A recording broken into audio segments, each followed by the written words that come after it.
विदेशी किराना के मुद्दे को लेकर यूपी की कोऑर्डिनेशन कमेटी की जो बैठक चल रही थी वो बैठक अब खत्म हो गई है। तो कोऑर्डिनेशन की कमेटी की ये बैठक एफडीआई के मुद्दे को लेकर चल रही थी। लगातार संसद में गतिरोध बरकरार है। बीजेपी अपनी मांग को लेकर अड़ी हुई है और कोऑर्डिनेशन कमेटी की बैठक के बाद क्या कोई नतीजा निकला है, ये बताने के लिए रवि धीमान हमारे साथ जुड़ रहे हैं। रवि, क्या जानकारी बाहर आ रही है?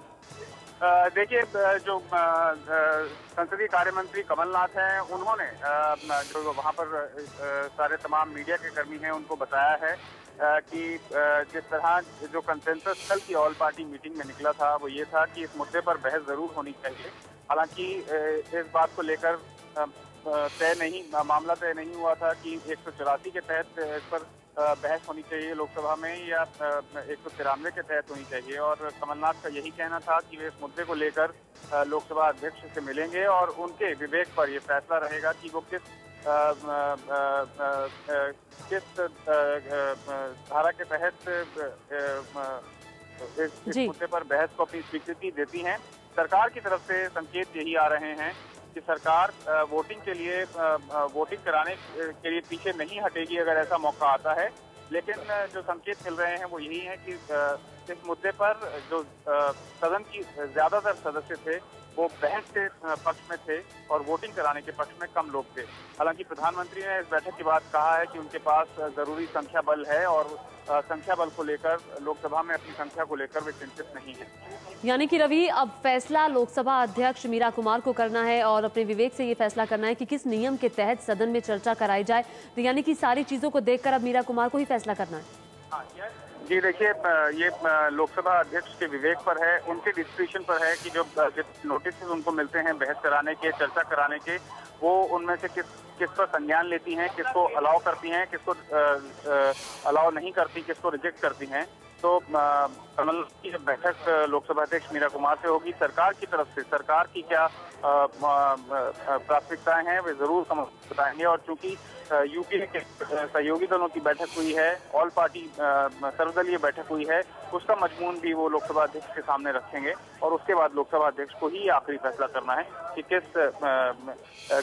किस धारा के तहत, किस नियम के तहत इस बहस को वो अपनी स्वीकृति देंगे। यानी रवि, हम उम्मीद कर सकते हैं 29 तारीख को जब लोकसभा और राज्यसभा की कार्रवाई शुरू होगी तो लोकसभा स्पीकर और राज्यसभा के सभापति कोई फैसला ले सकते हैं?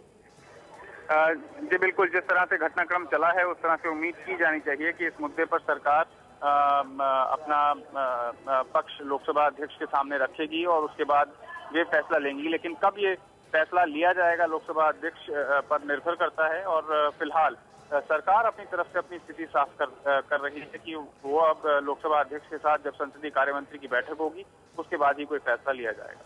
तो रवि धीमान हमें बड़ी जानकारी दे रहे हैं कि प्रधानमंत्री ने कहा है कि जरूरी संख्या बल उनके पास है। अगर वोटिंग वाले प्रावधान से चर्चा होती है तो भी कोई दिक्कत नहीं है। लेकिन अब ये लोकसभा स्पीकर के विवेक पर निर्भर करता है कि किस नियम के तहत वो सदन के अंदर चर्चा करवाती हैं और कब ये फैसला लिया जाता है। सूत्र बता रहे हैं कि वोटिंग से भी पीछे अब सरकार नहीं हटेगी। कोऑर्डिनेशन कमेटी की बैठक जो चल रही थी वो खत्म हो गई है और इस बैठक के खत्म होने के बाद अब केंद्रीय संसदीय कार्य मंत्री कमलनाथ लोकसभा स्पीकर मीरा कुमार से मुलाकात करेंगे और मीरा कुमार से मुलाकात करने के बाद अब लोकसभा स्पीकर के विवेक पर निर्भर करेगा कि वो क्या फैसला इस पर लेते हैं, किस नियम के तहत चर्चा कराई जाएगी। अब ये फैसला लोकसभा अध्यक्ष को ही लेना है। लेकिन इस बीच सरकार के लिए बड़ी राहत भरी बात यह है कि डीएमके का साथ भी सरकार को मिल गया है।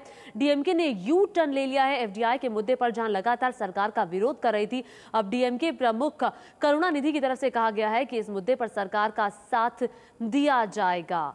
तो विदेशी किराना को लेकर संसद में मचे बवाल के बीच सरकार के लिए राहत भरी खबर तो है ही कि डीएमके प्रमुख करुणानिधि का इस पर कहना है कि वो बीजेपी को सत्ता में आने से रोकने के लिए सरकार का साथ देंगे। और जिस तरह से हम अपने सहयोगियों से बात कर रहे थे, उनका कहना था कि 2G को लेकर जो हाल ही में जो फैसले आए हैं और जो रिपोर्ट आई है उसके मुताबिक उससे भी डीएमके खुश है और इसीलिए शायद वो सरकार का साथ दे रही।